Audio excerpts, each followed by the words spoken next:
So it doesn't look like my debate that I talked about the other day between the omnivores and the vegetarians is going to go down the way that I wanted it to. All right, due to a technicality. But I want to keep this discussion rolling. I want lots of comments, and I want mail. I want to understand something about vegetarianism. Okay, I get hate mail sometimes from vegetarians. Just spewing all this venom at me. I'm like, whoa, calm down, relax. I don't have a problem with what vegetarians do. I don't have a problem with the way that you eat. But I do have a problem with the way that you kind of disseminate your information and conduct yourself, because I've never, ever had a vegetarian tell me why I should be a vegetarian, how exactly it's going to benefit me in my health. What I get is a lot of anti-meat stuff, okay? At the same time, I'm not getting a lot of pro-vegetarian stuff. You need to spend more time being pro-vegetarian and less anti-meat. Okay, I understand that the cows are treated inhumanely, as well as the chickens and whatnot. I understand they're not being fed properly. I understand that the environment is being destroyed, all right, by that type of by that meat industry and whatnot. I understand that, and that's why I don't buy that type of meat. Okay, I go to grasslandbeef.com and have my grass-fed, free-range meat and poultry delivered to my door. Okay, pretty cheap price too. You should check that out, grasslandbeef.com. And so I cast my vote, for that industry, not for the commercial meats. Okay, now the thing is that the problem that I have is, when does a life stop being a life? Like, how do you prioritize life? Okay, I understand the animals, and that's cool in the gang. But at the same time, if you take it down to a very minute level, okay, and you just think about soil, okay, underneath the soil, you've got a whole other world going on. You've got microorganisms down there.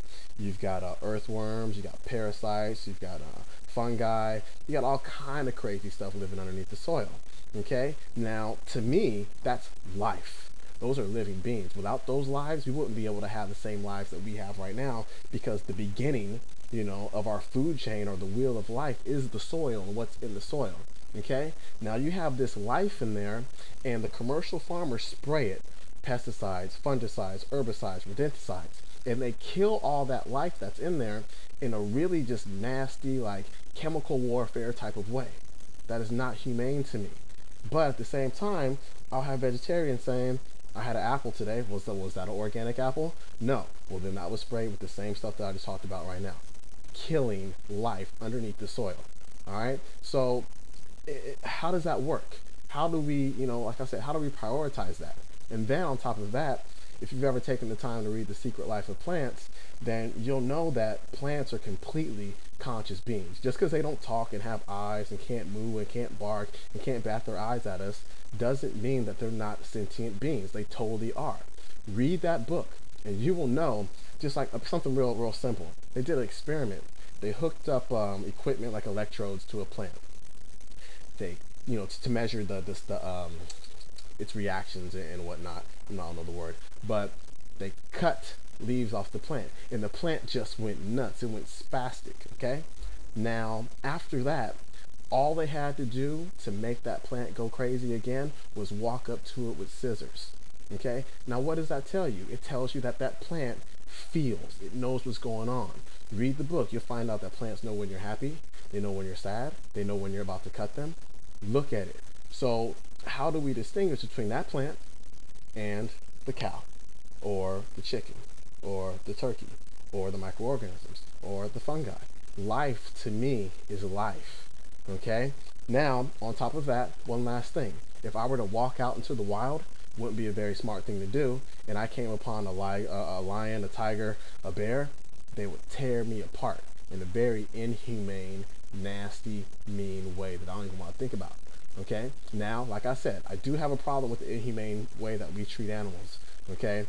But, that's just life. We're supposed to eat meat. The vast majority of us, there may be like a minuscule, tiny bit of people who can live healthfully off of a vegetarian diet, but it's very small. And if your metabolic type is a protein type and you're eating nothing but carbohydrates, you've got a lot of disease and poor health and low energy in your future, if not right now.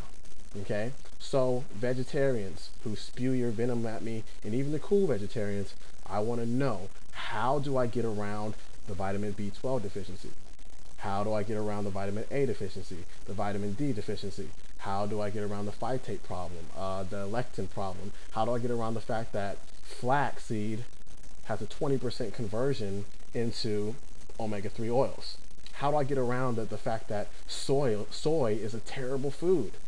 Unfermented soy is a terrible food, and we're going to talk about that today or tomorrow. All right? How do I get around that stuff? How do I get around the TVP, the excitotoxin that makes my nerves fire so much that they die? Okay? Look up Russell Blaylock, russellblaylockmd.com, and look up TVP. Problems there. So explain this to me, and I'm all ears. I've always been all ears, just like I hope you guys are all ears. And I want somebody to explain this to me, not in an anti-meat way, but in a pro-vegetarian way. I'm out. Later.